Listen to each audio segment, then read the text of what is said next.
Good evening, everyone, and welcome to this Book Passage event. Tonight's conversation is in conjunction with Skylight Books, a Los Angeles independent bookstore. We are so thrilled to be welcoming George Saunders this evening.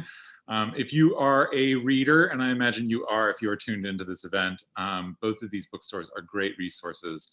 And we will be posting tonight's conversation as well as all the previous virtual events that we have done on our bookstore website. So I encourage you all to take a look there.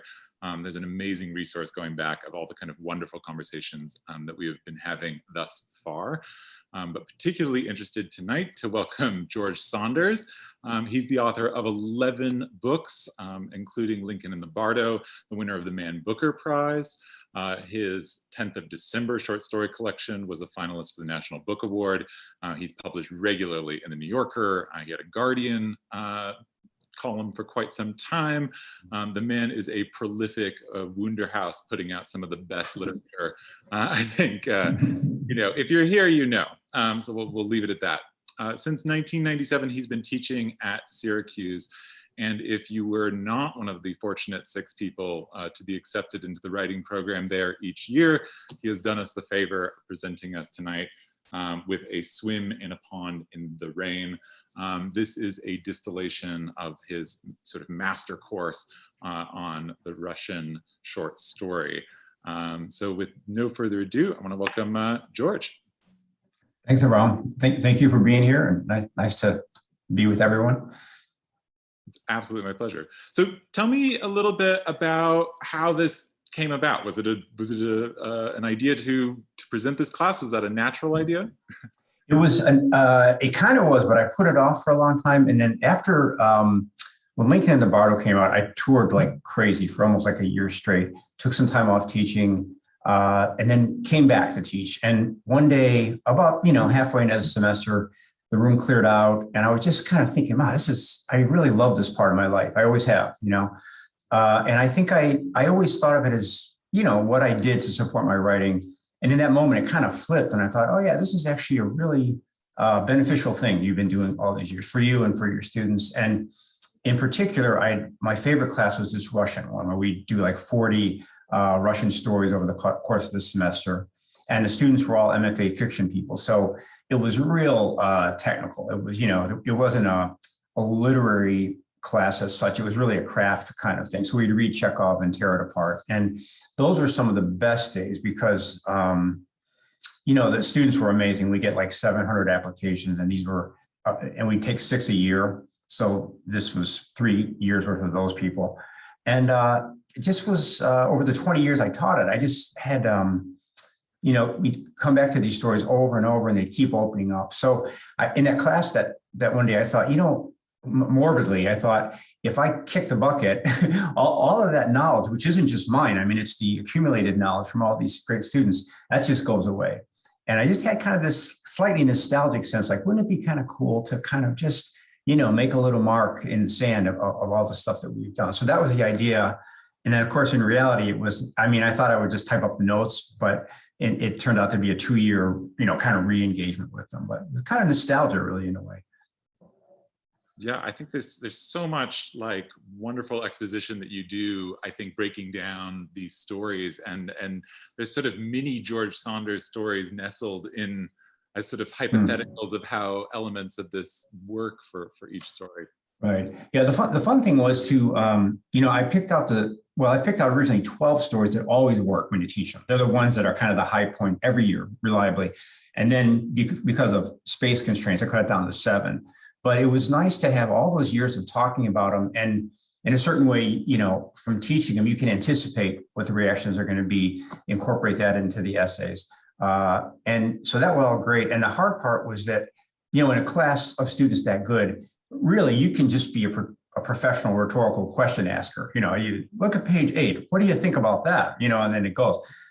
Here, you had to ask a question and then come up with a coherent answer. And, it was really interesting because in some cases, I'd been teaching the stories a little incorrectly or under teaching them in certain ways. And to have to go back and write and rewrite, it really kind of shows you where you were maybe glossing things over the years. So it turned out to be a great experience for me. And it also weirdly kind of prompted this little burst of creativity in my own work. Stories were suddenly like all over the place after reading these Russians and after analyzing them, especially. Are you reading a lot as you're writing? I mean, some people sort of ensconce themselves, Yeah. in the room. But you're somebody that keeps up like this robust teaching schedule. So it feels like you're letting a lot in as you write. Yeah, I have a kind of a mental, I don't know what you call it. It's a procedure that I picked up years ago when I was writing at work. I was working as a tech writer, and I have this little mental thing where you just go, okay, now you're writing. And it's kind of a mind game, but I can sort of do it wherever I am. I don't have to be in a particular place or even to be in a particular state of mind. I'm just like, okay, this matters now. With this book, what I was doing was reading. I kind of read only those 12 and then 7 Russian stories for about a year and a half. I wasn't reading anything else because at night I was just tired. So I would, you start to read the essay, get to a certain point and go, wait a minute, that prose there is a little bit not so good. It means I'm lying, or I'm glossing. So then you go back to that section of the story and read it 2 or 3 times and take it apart. So it was kind of a real weird super engagement with those 7 stories for that long period, which is, one of the other things that was kind of cool was the last time I taught the class, maybe about 5 years before I wrote the book, I had just gotten a cell phone and was starting to use it a lot more. And when I taught that class, I noticed that my mind wasn't, you know how when you read something really good, there's sort of a 3D thing, like you see colors and you see there's a certain dimensionality, maybe even smells and stuff. That five years ago, everything was flat. It was just words. And I think I was spending too much time on the screen, which kind of scared me. It was like if you were a chef and you lost your sense of taste. So when I was reading the stories over and over again in this last incarnation, I felt that all coming back by slowing it down. And suddenly all that stuff came back. And now I feel like I'm reading correctly again. So that was interesting. Just the repetition and a little bit of the excising of those other ways of reading made my senses come alive again. I love to think about that synesthesia when you're reading. And I think it relates to, I've read that, dopamine depletion can happen as we're all tapped into our screens and kind of hitting the roulette wheel again and again with all the sort of input that we have. And that reading is one of the things that can do slow rebuilding of dopamine. And you That's talk interesting. about the sort of like neurological bases of storytelling and memory in the book. Yeah, I was kind of thinking, I think it was while I was writing a book, I read a neurology book that indicated that basically we're always storytelling. Like when I walked into this, I'm in the library here, and when I walked into the library study room, my mind went, it appears to be a library study room.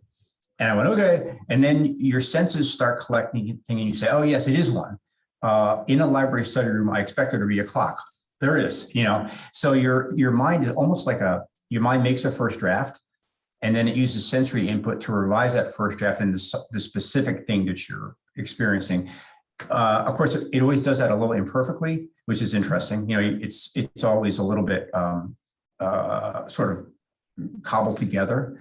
But I thought, and the other thing I read that was interesting was this process apparently happens from the back of your mind to the front, back of your brain to the front, almost like an assembly line. So I think that's, for me, a light went on. I thought, oh, that's why we respond so strongly to stories. And that's why we feel that they have some kind of empathetic or moral ethical dimension, because it so closely mimics what we're doing all the time to try to make sense of the world.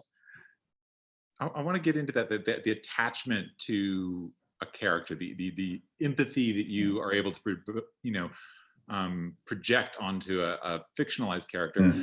That's a process that's happening for the reader, and then that's also happening for the author as you're generating the fiction. Right. And for me, anyway, what I do generally is the first draft is kind of a slightly mean caricature, usually, of somebody that I am perceiving as being slightly beneath me. Someone I can kind of, it's almost like I see the person by making a little fun of them. So that's fine. And then with revision, this is the thing I don't quite understand, but I know it's true. With revision, I kind of bring that person up a little bit. Now, it doesn't mean I make them a better person, but somehow it's almost like the shots I'm taking at them get less cheap. And then finally, they're not cheap shots at all. They're actually just observations.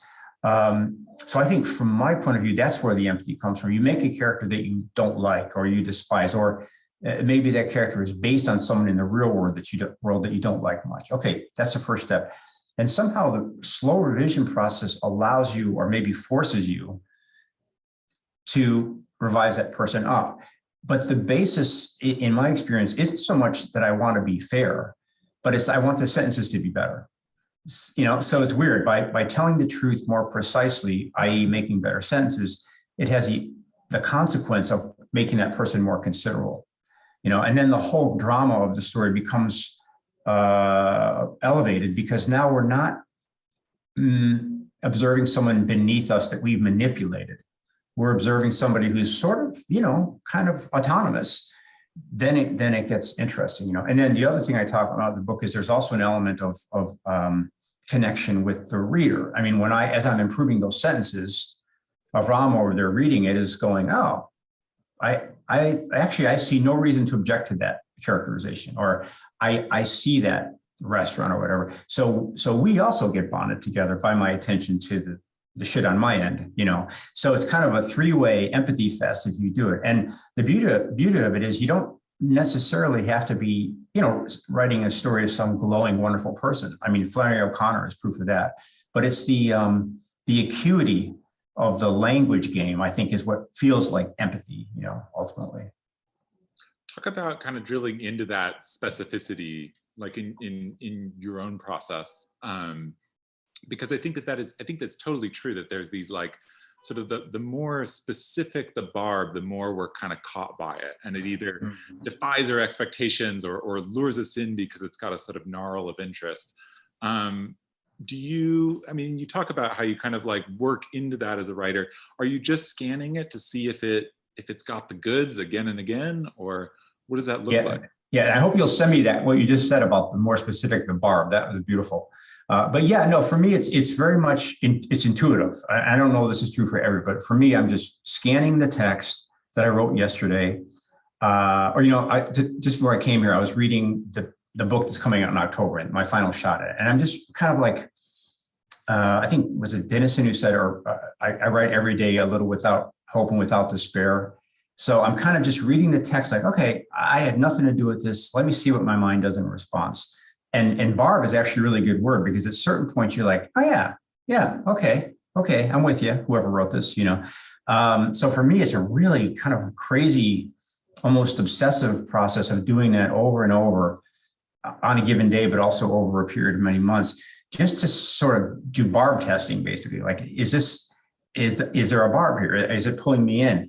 And then the kind of magical thing is when you realize, okay, well, there's not. Okay, how can I barbify it? And it turns out each of us has, I would say, our own ways of doing that. My ways aren't yours and aren't somebody else's.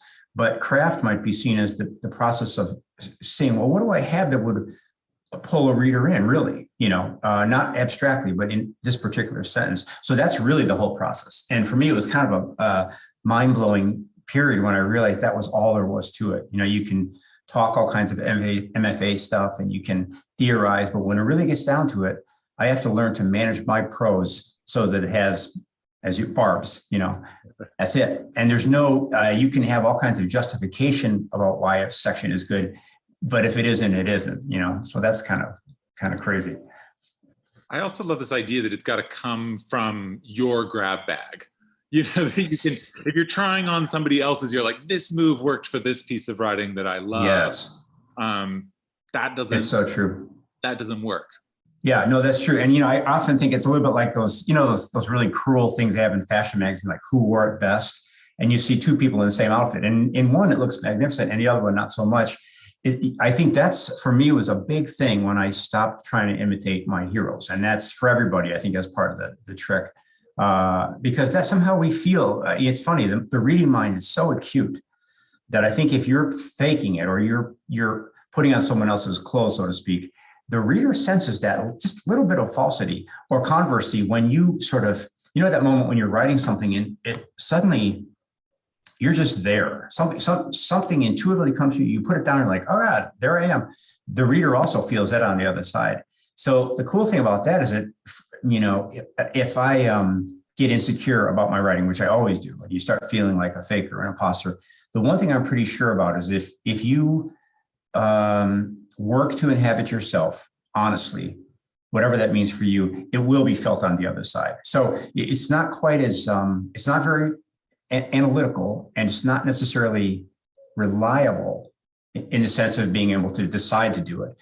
But somehow there's an incredible sensitivity on the readerly side of it that will accommodate whatever good you bring to it. So that's sort of the leap of faith, I guess, you'd say. Yeah, we know when it's real. Yeah. You have this great moment, or this story in the book about sort of finding your voice and writing, trying to write like Hemingway. And then suddenly you kind of, I believe in a meeting, kind of doodle your way to these cartoons that really open up, I think, the vein of work that we're all still benefiting from. Can you tell us a little bit about that?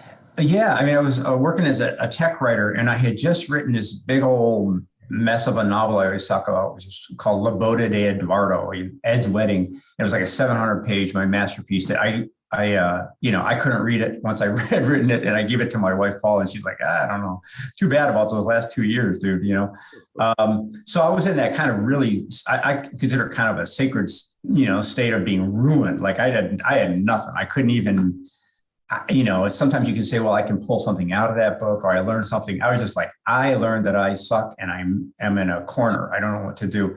So I was at work. I was a tech writer, and sort of as a little bit of a mini promotion, I got to be the transcriber on a conference call. And so I'm in there, and not much was going on. So I was just writing these little, our kids were little, and we were reading a lot of Dr. Seuss.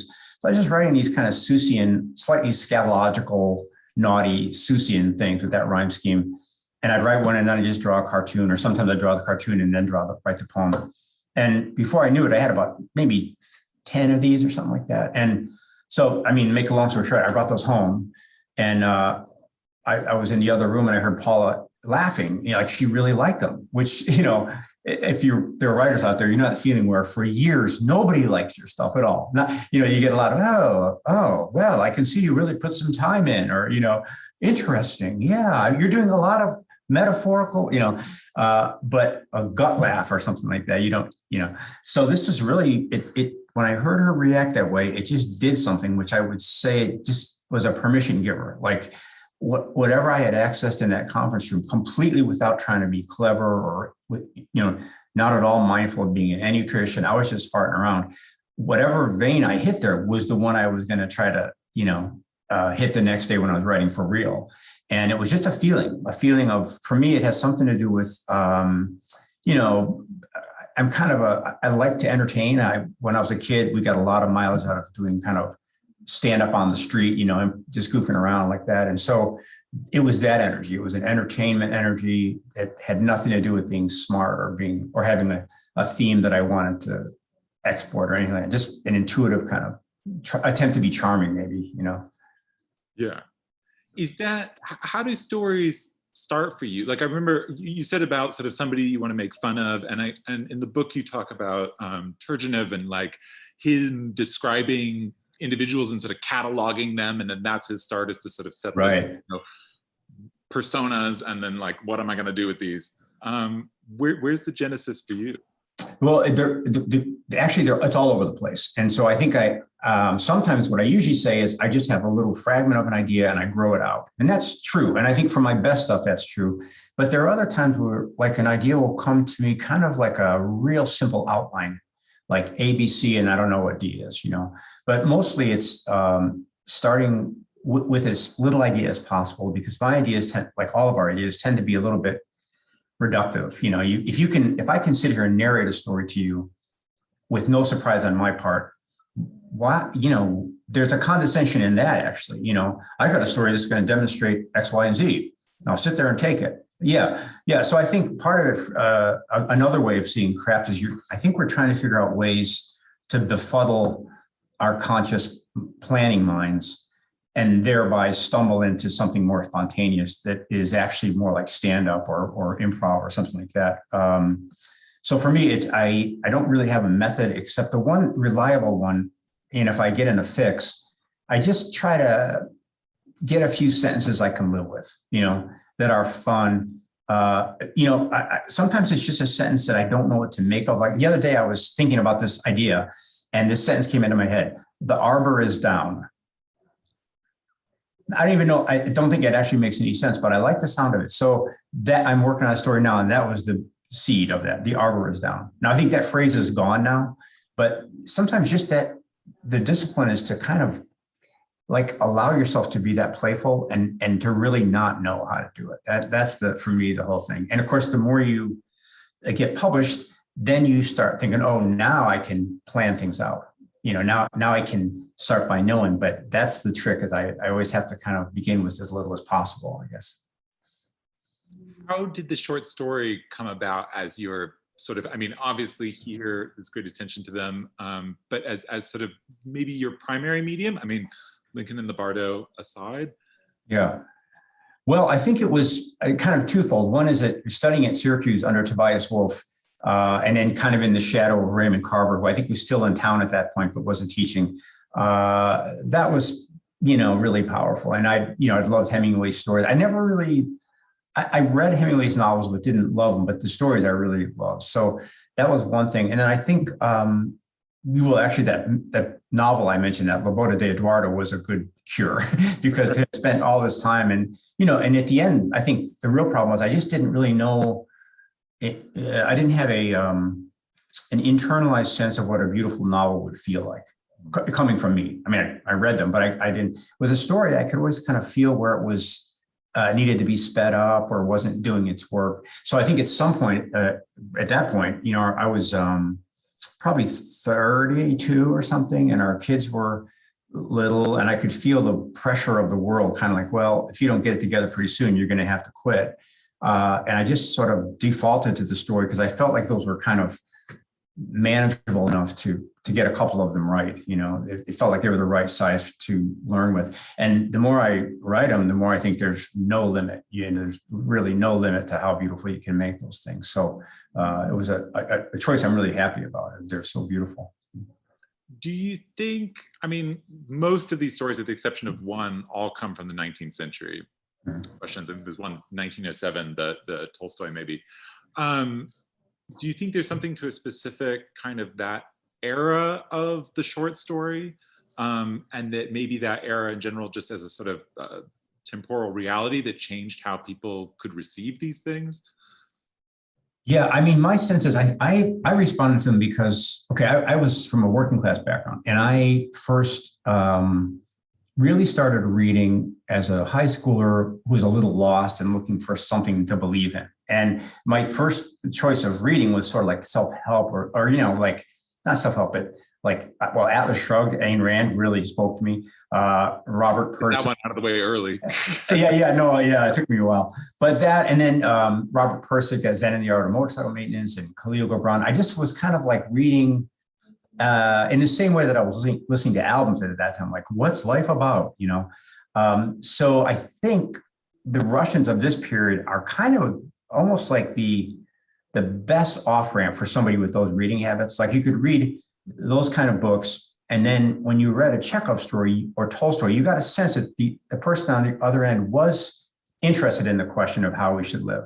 Now, they were going about it in a kind of more sophisticated way, but I think that was where I remember reading Dostoevsky in college and thinking, so I don't understand what he stands for, but I can feel that there's a moral vision behind that somewhere.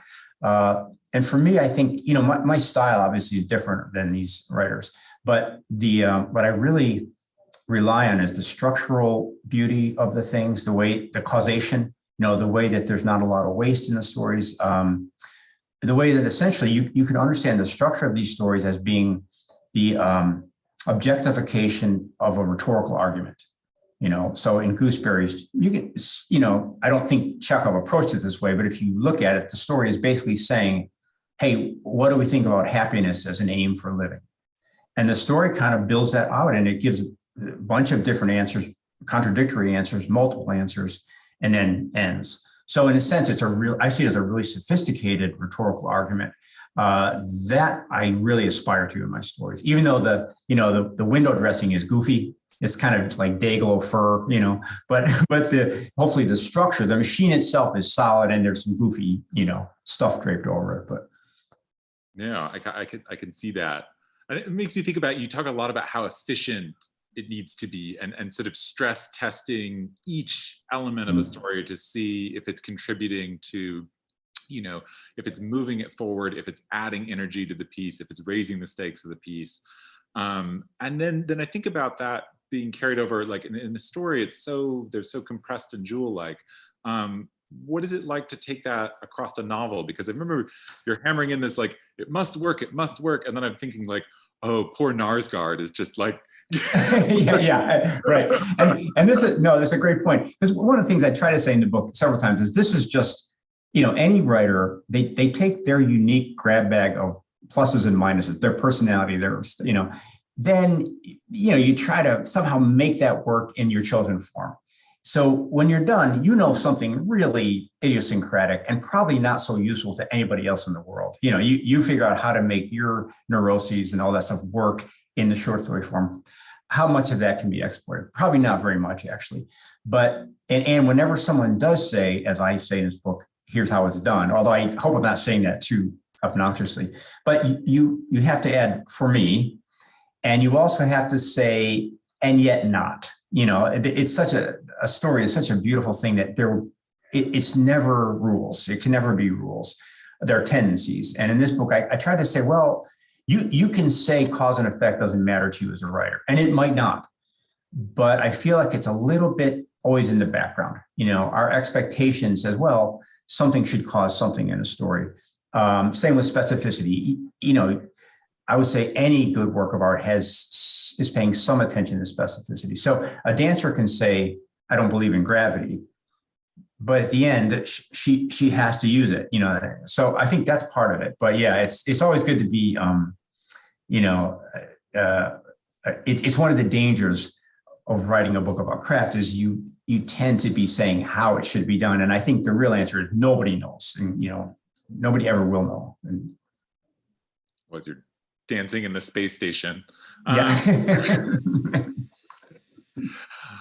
So, and then, but take that to a piece of, like, for yourself, was the experience, of writing a novel different than how you approach stories? Are you able to walk some things out a little bit more? Is it more kind of lyrical in that way, or?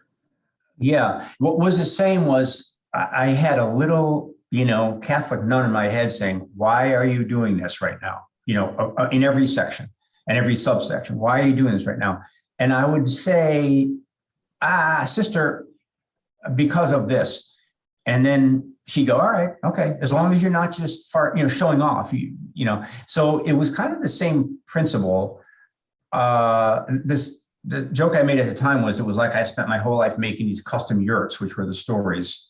And then someone said, can you build me a mansion? I'm like, no, I'd only do small. But then as they were walking out, I said, oh, wait a minute, I could actually hook a bunch of yurts up together, So that's kind of how I saw it. I still was paying a lot of attention to, why is this section in the book? What's it doing? Maybe slightly looser in my demands, like I've got to get Lincoln, I've got to get him from this part of the graveyard to this part. Okay, that's my cause. And he does have to do that. He has to go, okay, well, along the way, I get to do something else.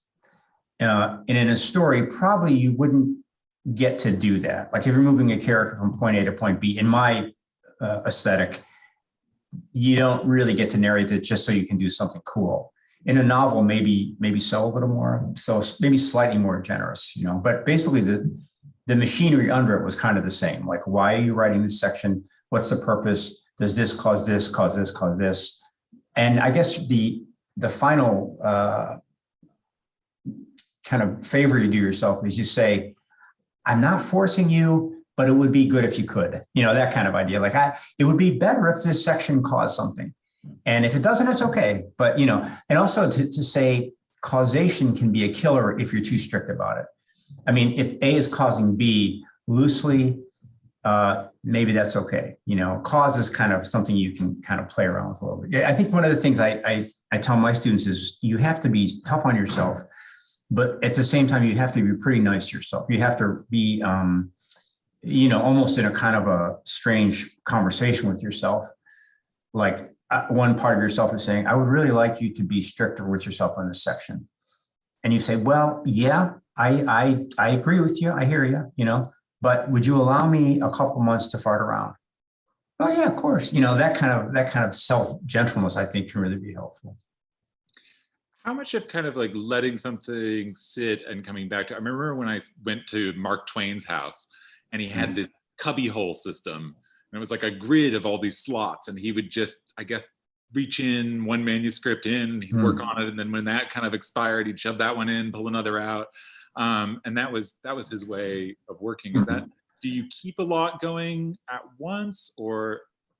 Yeah, usually with stories, I love to have 4 or 5 going at once for exactly that reason. And the thing is, I've learned that if I if I slide a story forward and I feel a little dread, I shouldn't be working on it. That's not really, I mean, you can feel a little bit, but if you're like, I have no idea, I'd rather not. If I can scan through the 4 or 5 stories and find one that kind of is better or makes me happy, or even if I've worked on it less, so I don't have to hate it so much, pull that one forward. So I think there's something about working on something in a somewhat playful, positive spirit that's really helpful. And sometimes if I have a story that's really almost done, it's not very playful. It's kind of a lockup, and I'll pass on that one for sure. So I mean, for me, it's always good to, if I'm not sure about something, I'll try it just so I have 3 or 4 pages that I can add to that stack and go to every now and then. But it's part of that same thing. Like I noticed when our kids were little and I was teaching at Syracuse, I always wrote better if I had a certain feeling of kind of happiness, just like, oh, it's good to be alive. If I had that feeling, even if the story was really dark, it would be better for me. So I found this really cheap trick, which is if I drove the kids to school and then went to the store, to this Wegmans, which is nearby, that beautiful grocery store, and walked through there, just bought a couple things and looked at people, I would get a little, like a 6% rev up, like, life's kind of nice. If I raced home, then it would be better, yeah. The grocery cart stroll, feeding into the system. I love whatever it takes. Yeah. Has teaching, I mean, this is such a good, has teaching changed the way that you write? I mean, do you feel maybe there's just the age of being a different writer than you were as a young person, but also specifically the experience of being with students, kind of pulling through text. I think there's a way when you finish this book, you're enriched as a reader, I think in a different way, or at least you're turned on to attenuate and kind of dig in a little bit more. Do you find that as something that happens for your self-teaching? Yeah, and I think there's something subconscious that happens that I can't quite explain. It has to do with, when you're working through these Russian stories, I was a little afraid that I'd come back with a pedantic sort of literalism that would then screw up my writing. But it seemed like the opposite happened where, and it felt like it had something to do with, studying the structure of those stories, looking at them a little closer than you normally would. You found out things that sometimes I didn't believe, like, wow, that's really weird. That somehow I think gets into your artistic body in some ways. I don't know what you would call art, subconscious, but it absorbs those things. So structural things, causation things, it gets in there. And then when you are writing, I think you have those to use. And none of it is rational or willed, but somehow the experience of a complex work of art, which you've then experienced more acutely by really getting into it, then it's in you in a certain way. As far as my day-to-day teaching, the one thing that was really nice was to learn, or at least assume, that I could do anything with my day and get up the next day and write. So even if we were, I'm reading student work, or sometimes we had to do admissions reading where you'd read those 700 manuscripts, I had a deal with myself, which was, you know what, you can do it. You just switch gears, and it was nice to feel that way about it. Like I felt less precious than I did when I first started teaching. And then finally, I think, you do absorb a certain amount of your students' youthful enthusiasm. You're with a room full of students, I would say kids, but students who really believe in the power of what you're doing, in ways that as an older person, I suppose you can forget. But these are people who will put everything else on hold just so they can write 6 good pages someday, and you feel like, oh man, I have to rise to that. I can't dishonor this, this feeling. And then it does transfer, I think, in a nice way. Did you feel, I think one of the tricks that you have in your bag is that the engineer mind, and I know that you were an engineer formerly, and I think it shows there's tables in this book that go through pretty extensively, breaking all the parts down. Even the way you just talked about it, of taking kind of like, I see it almost like an element of code or something, where you're picking up moves from these great pieces of literature, and then it's internalized in you. Did you feel like that engineer mind was always present through the thing, or that comes before in this kind of analytic post-mortem sort of approach? Yeah, great question. No, I think it was always present. Just in the sense that, okay, when I went to the School of Mines in Colorado, a really hard school, and they took a lot of pleasure in flunking people out, and that was part of their thing.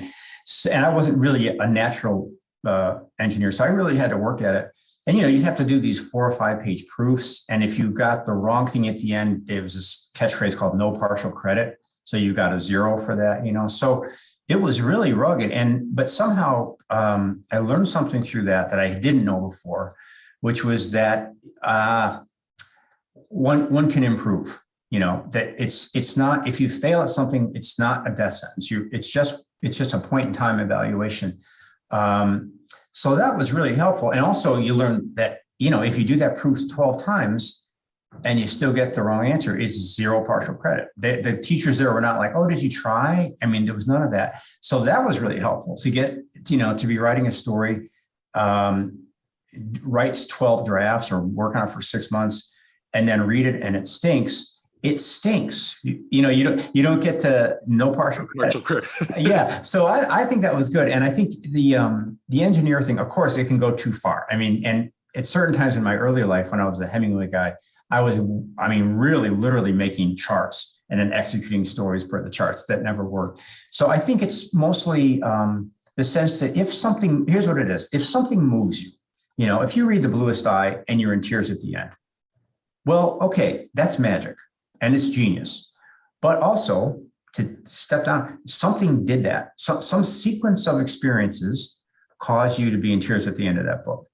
And had Toni Morrison put different things in there, it might not have caused you to feel that way. So there is some hope that we could, if we do it lightly and with a little sense of humor and a little humility, we could actually analyze with a lowercase a thing to see how it worked, And as long as you don't take that as a totality, you can't analyze and produce, but to analyze it gives you some hope that the thing didn't just occur magically. It actually was a sequence of particular moments that puts you in a particular emotional state.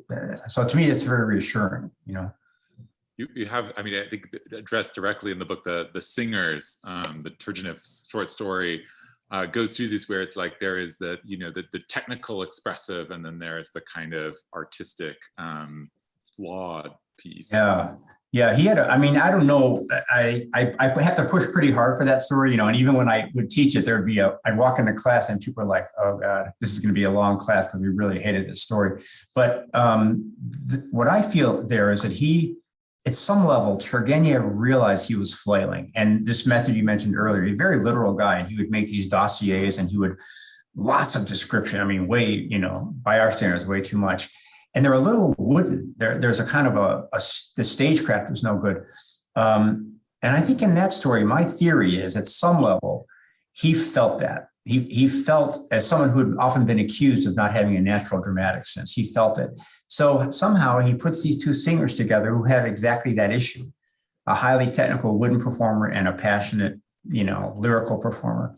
And I feel like in that story, he kind of both confesses and absolves himself of the technical sin that I think was probably quite neurological with him. He had this way of telling a story, but somehow he found a way within the story to subvert that. And that's my theory anyway, if you can make it to the end. Yeah, it makes me think about what you were talking earlier about letting yourself have the looseness to approach the good idea, letting that kind of come up from you. And then also when you were talking about kind of starting a story with like, I want to talk about this person that pisses me off, or is that a thing? I think about that kind of the jaggedness of the spike of emotion, which is something that we feel kind of maybe even, below our brains, maybe in our Yes, gut. yeah. And then channeling that and sort of drawing it out and higher in our consciousness to where it's Yeah, more that's beautiful.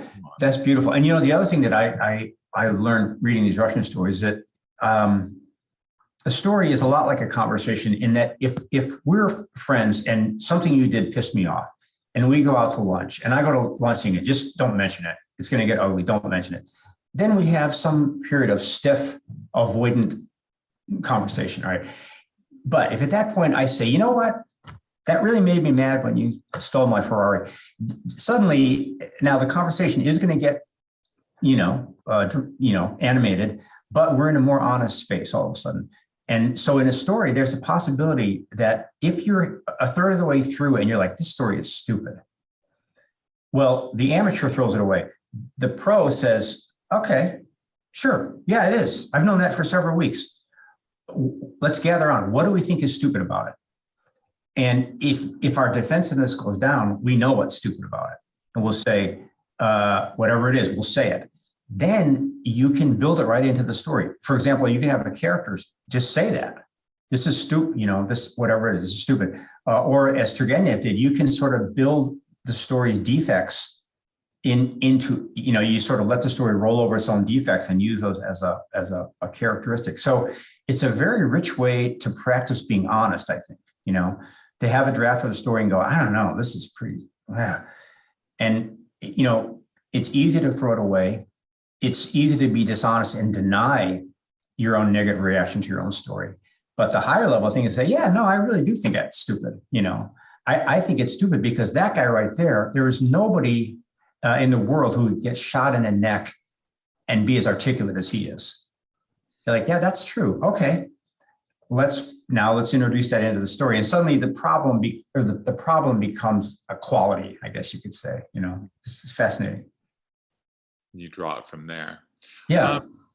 I want to turn to some of the questions from the audience. One said that this is based on Russian, P. Friedman brings up that the stories in the book are all Russian stories, which means that we're reading them in translation. Can you talk a little bit about how that influences your sense of the writing when you are taking it in this mediated way? Right, sure. I mean, my thing in the class was the case too. I said, we're not really studying Russian literature. To do that, we would have to, read Russian, or we'd have to really do some work to see which is the best translation. That's not what we were doing. We were reading it to steal stuff for our own fiction, basically. So in a certain way, I'm happy to work with any translation, even a bad one. It doesn't matter. The working assumption is we found this story written in English on a bus bench, and now we're analyzing it. So part of it is to just not worry too much about whether we're being faithful to the Russian, but we're just going to analyze the English version. Having said that, I had a class, maybe the second time I ever taught this. I invited a colleague from the Russian literature department to come in and talk to us about Gogol and translating Gogol. And she had this 5 or 6 different versions of one passage from the Overcode. And it almost ruined the whole class because they were so different. And then after that, she said, oh, by the way, you're missing most of the humor because a lot of it has to do with the sound of the Russian. And so, we sort of looked at each other like, what are we doing? But I think the main thing is we're just saying, okay, let's just pretend that this translation was written in English, and let's look at the features of the short story itself. I have a question here from Steve Dwarman. He asks, do you like outlining, or do you mostly let the story and the characters kind of take you where they do? Yeah, I do the latter thing, although I do sometimes, especially, like about halfway through, it'll get gnarly. Like the early part is nice, makes sense. And then you start getting to the place where the story wants you to make choices. And those choices are really important. And now I know that I have to actually write through the different choices often. So I'll take choice A, polish it over several months, and then go, that's not it. And then go, so that's really, then go to choice B. At that point, sometimes it helps me just to make a real quick outline. Like, okay, I've got this, and then it could go this way or it could go that way. It's not really even an outline. Sometimes just a little series of dots on a page. And sometimes that helps me clarify what will be a dead end. Not often enough, but sometimes I'll do that. And sometimes I'll do, like with Lincoln, I had a real simple outline, which predated the writing of the book by several years. And it was just Lincoln goes to the graveyard, interacts with his son's body, and leaves the graveyard. Meanwhile, Willie isn't supposed to be there. He gets interacted with, and something else happens. I didn't know what it was. So that's the whole outline of the book, those two things going on at once. And then the challenge is to populate that in an interesting way. But I'm not a big pre-outliner at all. When I do that, I just, there's that I always quote this line. I think it's Gerald Stern says, if you set out to write a poem about two dogs fucking, and you write a poem about two dogs fucking, then you wrote a poem about two dogs fucking. So when I outline, that's what happens. I'm like, oh, and it just proves that love is the king, or love is the best thing ever. It just proved it. And then the story doesn't actually prove that. It doesn't,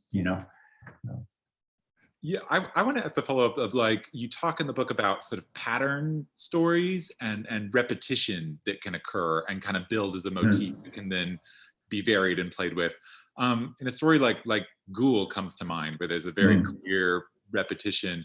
How early on in the process do you know that that's that you're going to be repeating that form? Is that something that kind of is obvious? I really don't. No, and it's, it's funny. As soon as I know it, I know it's a little passé. So, you know what I mean? So like late in the game, you go, oh, whoa, I just, I repeated this. But I think it's almost like if you see something coming and you do that, it's a little not enough, something like that. So a lot of the ways of thinking about stories that I talk about in the book, I don't do that until really late, if at all, because then the order gets reversed. And instead of doing something organically and noticing that it's got characteristics, you're trying to put those characteristics in too early. So, it's funny, as you're saying, Ghoul, I don't really know what pattern there is in that. I know I'm starting to come to me now, but yeah, so I think it's mostly trusting that intuition makes shapes. Intuition with iteration makes shapes that we call structure. And after the fact, you can go, oh yeah, here's what it is. But in the doing, it's a little more, it's weird. It's complicated in that way. We have this great question from Arwen Curry. She would like to know about meditation in your life. How important is that to your work? And should all writers be practicing detachment? It's important to me personally, although I'm not doing a lot of it these days. For some reason I've fallen away from it, which I don't. It's really important to me personally, and just because there were times in my life when I was doing it a lot, and I could feel the change. I could feel that the mind is malleable, and I mean, if nothing else, I took from that the idea that, yeah, dummy, you could be more loving if you worked at it. You really could. And I don't mean like loving like violins, but I mean whatever you want to say, present, aware, less full of shit. You could be if you worked at it. And the way I worked at it is through meditation. So that's personal. On the writing front, I guess I think there's something similar about the mind state. It's not exact, but when I'm working in the way I'm talking about, which is intuitive, and I'm really not thinking, I'm just reading and reacting with no reductive or chatter. I think that's similar to the meditative state. Like when you're doing a visualization or something, it's similar. And what it means is you're not doing as much rumination, you're not doing any really. I think it's just, for me, it feels good to be in that state for a little bit every day, I don't think there's anything that all writers must do really. I mean, I think it's, and detachment, I don't really feel, I don't think I feel detachment, but what I want to do is know, really what I want to feel is more loving. Actually, that's what I want to feel. So meditation helps. Writing also helps, I think, in a slightly more mechanical way, because I can be writing a story about somebody and be so full of love and then go out and be an asshole. It's totally possible. Somebody cuts me off in traffic. My own character cut me off in traffic and I'd be mad at him.